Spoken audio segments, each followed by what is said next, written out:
36 জুলাই কিংবা 5ই আগস্ট 2024 বাংলাদেশের ইতিহাসের আরেকটি রেড লেটার ডে বা স্মরণীয় দিন। দীর্ঘদিনের শাসন, শোষণ আর নিপীড়নের পর বাংলাদেশ নামের রাষ্ট্রটি এদিন আওয়ামী ফ্যাসিজম আর ভারতীয় আধিপত্যবাদের করাল গ্রাস থেকে মুক্তি পায়। জন্ম নেয় নতুন এক বাংলাদেশ, যাকে অনেকেই বলেছেন দ্বিতীয় স্বাধীনতা কিংবা পুনর্জন্মের দিন। আন্দোলনের এই দিনভিত্তিক ঘটনা প্রবাহ নিয়েই 36 জুলাই।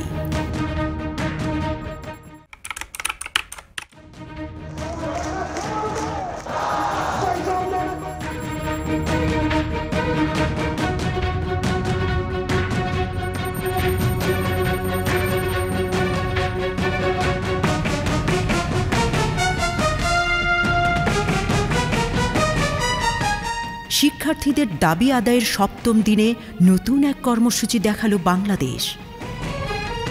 বাংলা ব্লকেট নামে এই অবরোধ কর্মসূচিতে অচল হয়ে পড়ে রাজধানী ঢাকা সহ দেশের অধিকাংশ এলাকা। এদিন বৈষম্য বিরোধী ছাত্র আন্দোলনের সাথে একাত্মতা প্রকাশ করে শিক্ষার্থীদের একটা বড় অংশ সড়কে নেমে আসে। আমাদের কি মেধা নাই? আমরা কি পড়ালেখা করতেছি না? আমরা কি এমনি ভেসে যাচ্ছি? এমপির ছেলে এমপি হবে, মন্ত্রীর ছেলে মন্ত্রী হবে, কৃষকের ছেলে কৃষক থেকে যাবে। এটা আমরা যেখানে প্রাথমিক শিক্ষক নিয়োগের 93% কোটা, সেখানে 60% মেধায় 60% সারা বাংলাদেশে 99% মানুষ কোটাবিহীন। তাহলে 1% জন্য কেন 96% কোটা নিয়োগ করা হয়েছে? বৈষম্যবিরোধী ছাত্র আন্দোলন ব্যানার থেকে বাংলা ব্লকেটের ঘোষণা আসে, তখন সারা বাংলাদেশ ব্লক করা হয় এবং তখন আমি প্রাইভেট বিশ্ববিদ্যালয়ের শিক্ষার্থীদেরকে সংযুক্ত করে BRAC, north south, east West university এবং উত্তরার আইইউবিটি ইউনিভার্সিটি সহ বিভিন্ন প্রাইভেট বিশ্ববিদ্যালয় ঢাকার তাদেরকে একত্রিত করে একসাথে করে রামপুরাতে সর্বপ্রথম প্রাইভেট বিশ্ববিদ্যালয়ের নেতৃত্বে বাংলা ব্লকেট সম্পূর্ণ হয়।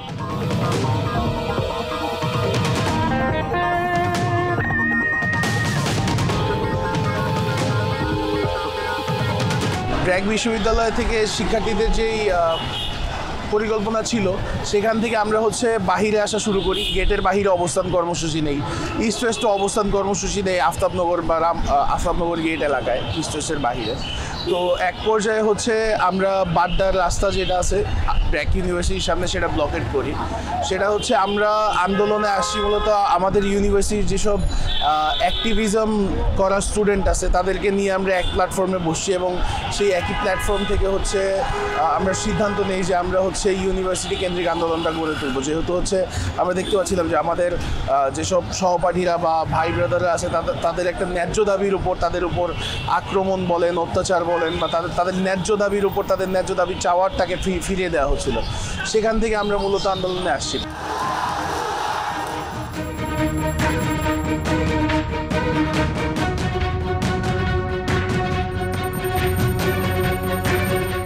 এদিন অন্যতম সমন্বয়ক হাসনাত আবদুল্লাহ বলেন, আমাদের 4 দফা দাবি ছিল, এখন থেকে আমাদের দাবি একটাই, সকল গ্রেডে বৈষম্যমূলক ও অন্যায্য কোটা বাতিল করে যৌক্তিকভাবে সংস্কার করে জাতীয় সংসদে আইন পাশ করা কোটার যৌক্তিক সমন্বয়। সংসদে আইন পাশ করে কোটা পদ্ধতিকে সংস্কার করতে হবে। আমরা স্মার্ট বাংলাদেশের স্মার্ট প্রশাসনের সারথি হতে চাই। প্রিয় সহযোদ্ধ, এই আন্দোলনটা আমাদের আন্দোলন নয়, এই আন্দোলন কৃষকের আন্দোলন, শ্রমিকের আন্দোলন, এই আন্দোলন জাতির আন্দোলন, এই আন্দোলন রেমিটেন্স যোদ্ধার আন্দোলন। এদিন দুপুরে ঢাকা বিশ্ববিদ্যালয়ের মধুর ক্যান্টিনে এক সংবাদ সম্মেলনে কোটা পদ্ধতির যৌক্তিক সংস্কারের দাবি জানায় বামপন্থী ছাত্র সংগঠনগুলোর জোট গণতান্ত্রিক ছাত্র জোট।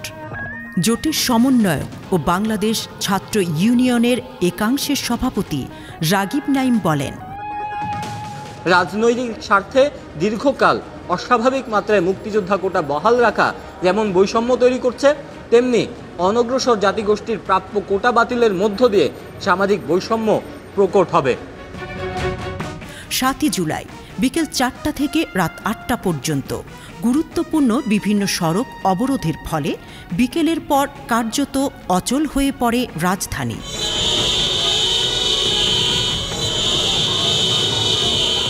7 জুলাই থেকে বাংলা ব্লকেট কর্মসূচি দেওয়া হয়।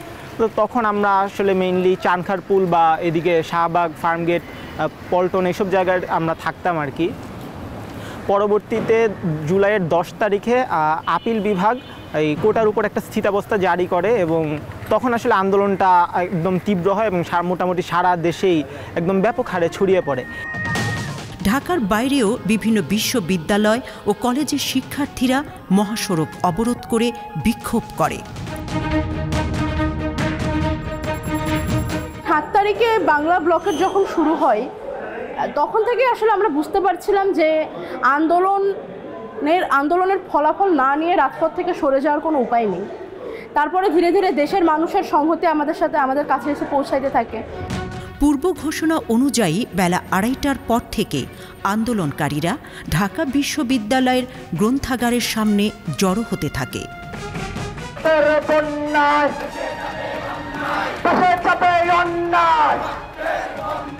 বিকেল 3:30টায় সেখান থেকে মিছিল বের করা হয়। মিছিলটি ঢাকা বিশ্ববিদ্যালয়ের বিভিন্ন হলের সামনে দিয়ে ঘুরে ভিসি চত্বর, টিএসসি হয়ে বিকেল 4টায় শাহবাগ মোড়ে অবস্থান নেয়। বাংলা ব্লকেটের মতো কর্মসূচি, যে এই কর্মসূচিতে আপনারা দেখবেন আমরা প্রথম দিন প্রায় 7টা পয়েন্টে ব্লকেট করেছি, পরের দিন 11টা পয়েন্টে ব্লকেট করেছি, তারপরের দিন প্রায় 14টা পয়েন্টে ব্লকেট করেছি। এরপরে আবার আমরা শাহবাগে ফিরে এসে 1 পয়েন্টে ব্লকেট দিয়েছিলাম। শাহবাগ অবরোধের কিছুক্ষণ পর শিক্ষার্থীদের একটি অংশ হোটেল ইন্টারকন্টিনেন্টাল মোড়ে গিয়ে যান চলাচল বন্ধ করে দেন। বাংলা মোটর এবং কাউরান বাজার মোড়েও যান চলাচল আটকে দেন তারা। এছাড়া রাজধানীর সায়েন্স ল্যাব, নীলক্ষেত, চানখারপুল মোড়ে ঢাকা বিশ্ববিদ্যালয় সহ বোরহানুদ্দিন ডিগ্রি কলেজ, বদরুন্নেসা সরকারি কলেজ, ইডেন মহিলা কলেজ ও ঢাকা কলেজের শিক্ষার্থীরা সড়ক অবরোধ করেন। আমাদের বিক্ষোভ কর্মসূচি পালন করা হয় বাংলা ব্লকেট, এবং বাংলা ব্লকেটের প্রেক্ষিতে ঢাকা বিশ্ববিদ্যালয় ক্যাম্পাসে শাহবাগ মোড় অবস্থান করে ঢাকা বিশ্ববিদ্যালয়ের শিক্ষার্থীরা, নীলক্ষেতে অবস্থান করে ঢাকা কলেজের শিক্ষার্থীরা এবং ইডেন কলেজের শিক্ষার্থীরা এবং বিভিন্ন কলেজের শিক্ষার্থীরা সায়েন্স ল্যাবে অবস্থান নেয়।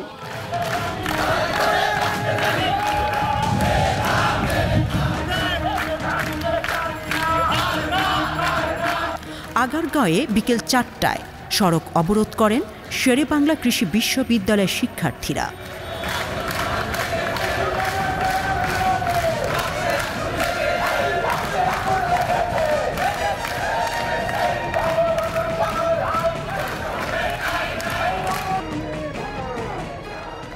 দীর্ঘ 4 ঘন্টা অবরোধের পর রাত 8টায় অবরোধের কর্মসূচি অব্যাহত থাকবে জানিয়ে সড়ক থেকে সরে যান শিক্ষার্থীরা। সড়ক থেকে সরে যাওয়ার আগে কর্মসূচি ঘোষণা করে বৈষম্য বিরোধী ছাত্র আন্দোলনের অন্যতম সমন্বয়ক নাহিদ ইসলাম বলেন, আমাদের যে ছাত্র ধর্মঘট এবং ক্লাস পরীক্ষা বর্জন কর্মসূচি সেটি অব্যাহত থাকবে অনির্দিষ্টকালের জন্য। আর আমাদের যে ব্লকেট কর্মসূচি সারা বাংলাদেশে আরো বিভিন্ন পয়েন্টে আগামীকালও ব্লকেট চলবে। আমরা আজকে শাহবাগ থেকে কারওয়ান বাজার পর্যন্ত গিয়েছি, আমরা আগামীকাল কিন্তু ফার্মগেট পার হয়ে যাব। এদিন রাজধানীর বাইরে দেশের বিভিন্ন এলাকায় সড়ক, মহাসড়ক অবরোধ করে বিক্ষোভ করে বিভিন্ন শিক্ষা প্রতিষ্ঠানের শিক্ষার্থীরা। আমরা শান্তিপূর্ণ আন্দোলন শুরু করলাম। তখন প্রথম দিকে আমাদের 50 থেকে 60 জন নিয়ে আমরা আন্দোলন শুরু করি। এরপরে যখন আস্তে আস্তে 5 জুলাই, 7 জুলাই যখন আমাদের আসলে দেখলাম যে আমাদের আন্দোলনকারীর সংখ্যা আস্তে আস্তে বাড়া শুরু করেছে, এবং এটা শুধুমাত্র জাহাঙ্গীরনগর ইউনিভার্সিটি না, এটা বাংলাদেশের বিভিন্ন ইউনিভার্সিটি থেকে শুরু করে কলেজ, স্কুলে বিভিন্ন জায়গায় আস্তে আস্তে এটা শুরু হয়েছিল শান্তিপূর্ণভাবে। তখন আমরা দেখলাম যে আস্তে আস্তে যখন এটা শান্তিপূর্ণভাবে আন্দোলন করতে করতে আমরা যখন দেখলাম যে এগুলো আসলে গভর্নমেন্টের পক্ষ থেকে কোনো প্রকার রেসপন্স ছিল না, তারা যে আমাদের সাথে আলোচনা করবে বা এটা নিয়ে নিষ্পত্তি করবে সে বিষয়ে কোনো আলোচনা তারা করে নাই, বরং আমরা দেখেছি যে পুলিশ বাহিনী দিয়ে এবং ছাত্রলীগকে আমরা দেখেছি যে সাধারণ শিক্ষার্থীর বিরুদ্ধে উস্কে দেওয়া হয়।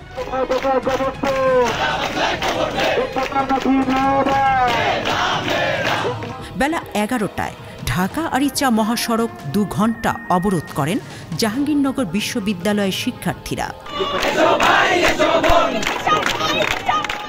সর্বপ্রথম দাবি ছিল 18 সালের পরিবর্তন পুনর্বহাল করতে হবে, কিন্তু তার 1-2 দিন কর্মসূচি করার পর আমরা সকলে মিলে সিদ্ধান্ত নেই, এখানকার যারা আন্দোলনের যারা নেতৃত্বে ছিলেন তারা প্রত্যেকে মিলে সিদ্ধান্ত নেই যে এটা আসলে 18-র পরিপত্র ছিল কোটা সমস্ত বাতিল করে দেওয়া, কিন্তু এইটা না করে কোটা সংস্কার করার দাবিতে আমরা পরবর্তী কয়েকদিন থেকে আন্দোলনটা শুরু করি। তো আমরা প্রত্যেক দিন এইখানকার যে সেন্ট্রাল লাইব্রেরি আছে সেখান থেকে আমরা জড়ো হয়ে আমাদের জমায়েতটা নিয়ে আমরা ঢাকা আরিচা মহাসড়ক রোডে অবস্থান করতাম, কখনো আধা ঘন্টা কখনো 1 ঘন্টা, পরিস্থিতি বুঝে আমরা সেভাবে করে অবস্থান কর্মসূচি পালন করতাম। বিকেল 4টার দিকে চট্টগ্রাম বিশ্ববিদ্যালয় ও চট্টগ্রামের বিভিন্ন কলেজের শিক্ষার্থীরা নগরের 2 নম্বর গেট মোড় অবরোধ করেন। 7 তারিখ যখন আমি ক্যাম্পাসে ফিরি তখন আমি একটা টকশোতে ছিলাম রাতে 10:30টার দিকে, খুব সম্ভবত এরকম। তো টকশোতে থাকাকালীন সময় আমার আব্বু আমাকে মানে কল দিয়ে জিজ্ঞেস করে যে মানে বলতেছে যে আমাকে তো থ্রেট দেওয়া হয়েছে, একটা নাম্বার থেকে বলা হয়েছে যে তুই যদি আন্দোলন থেকে সরে না দাঁড়াস তাহলে তোর লাস্টটা হয়তো বা কোথাও না কোথাও পাওয়া যাবে। তো আমি স্বাভাবিকভাবে জিজ্ঞেস করি যে নাম্বারটা কার, কোথা থেকে। তো আমি নাম্বারটা ট্র্যাক করার ট্রাই করি, আমার বন্ধুদেরকে, আমার বড় ভাইদেরকে দিই যে আসলে নাম্বারটা কার, কে এটা করতেছে। তখন ট্রেক করে আমরা পাই যে হৃদয় নামের একজন ছেলের নাম্বারটা, কিন্তু তাকে আমরা যখন জিজ্ঞেস করি তখন সে বলে যে না, এটা আসলে আমি দেই নাই, অন্য আরেকজন আমার ফোন থেকে দিচ্ছে। তখনকার ছাত্রলীগের যারা ছিল সবাই আসলে আমাদের বিরুদ্ধেই মানে একদম অ্যান্টি হয়ে গেছিলো যে আমাদেরকে তারা যেভাবেই হোক দমন পীড়ন করবে। 16 শহর রেল স্টেশন থেকে শিক্ষার্থীরা মুরাদপুর হয়ে বহদ্দারহাটের উড়াল সড়কের দিকে যেতে থাকলে পুলিশের বাধার মুখে পড়েন। কিছুক্ষণ পুলিশের সঙ্গে তর্কাতর্কির পর শিক্ষার্থীরা 2 নম্বর গেট অবরোধ করেন।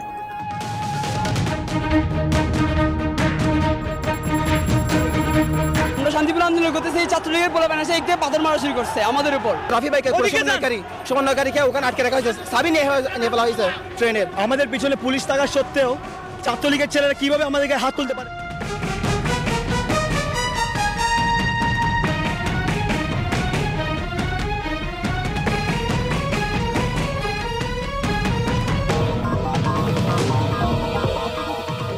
বিকেল 3:30টায় ক্যাম্পাসে মিছিল করে দ্বিতীয় দিনের মতো সিলেট সুনামগঞ্জ মহাসড়ক অবরোধ করেন শাহজালাল বিজ্ঞান ও প্রযুক্তি বিশ্ববিদ্যালয়ের শিক্ষার্থীরা।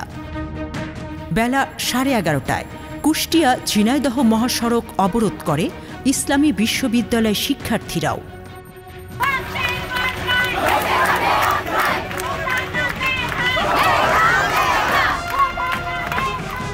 দিনাজপুর রংপুর মহাসড়ক অবরোধ করেন দিনাজপুরের হাজী মোহাম্মদ দানেশ বিজ্ঞান ও প্রযুক্তি বিশ্ববিদ্যালয়ের শিক্ষার্থীরা।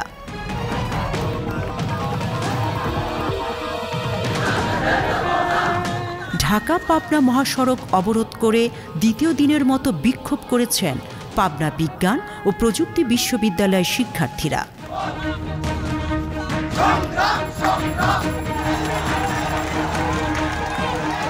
অন্যদিকে দেওয়ানগঞ্জ জামালপুর আঞ্চলিক মহাসড়ক অবরোধ করেন জামালপুর বিজ্ঞান ও প্রযুক্তি বিশ্ববিদ্যালয়ের শিক্ষার্থীরা।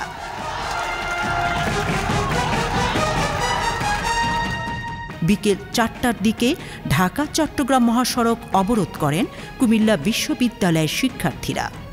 টানা চতুর্থ দিনের মতো খুলনা মহানগরীর শিববাড়ি মোড়ে সড়ক অবরোধ করেন খুলনা বিশ্ববিদ্যালয়ের শিক্ষার্থীরা। এতে পুরো মহানগরীতে তীব্র যানজটের সৃষ্টি হয়।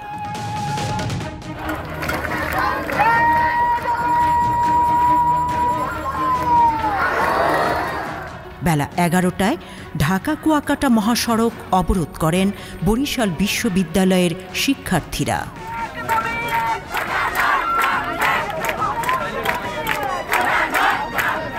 আমার পিছনে হচ্ছে বরিশাল বিশ্ববিদ্যালয়ের গ্রাউন্ড ফ্লোর। আসলে এই গ্রাউন্ড ফ্লোরই হচ্ছে আমাদের বরিশাল বিশ্ববিদ্যালয়ের জুলাই অগাস্টের যে অভ্যুত্থান ছিল সেই অভ্যুত্থানের অন্যতম প্রাণকেন্দ্র বা মিলনস্থান। এখান থেকেই বরিশাল বিশ্ববিদ্যালয়ের শিক্ষার্থীরা তাদের যে আন্দোলনগুলো ছিল সেই আন্দোলনগুলো কন্টিনিউ করত এবং আমরা সবাই এখানে এসে জড়ো হতাম। আমরা এই গ্রাউন্ড ফ্লোর থেকে আমরা মশাল মিছিল হতে শুরু করে মোমবাতি প্রজ্বলন যে আমাদের কর্মসূচিগুলো ছিল সেই কর্মসূচিগুলো আমরা এখান থেকে নিই।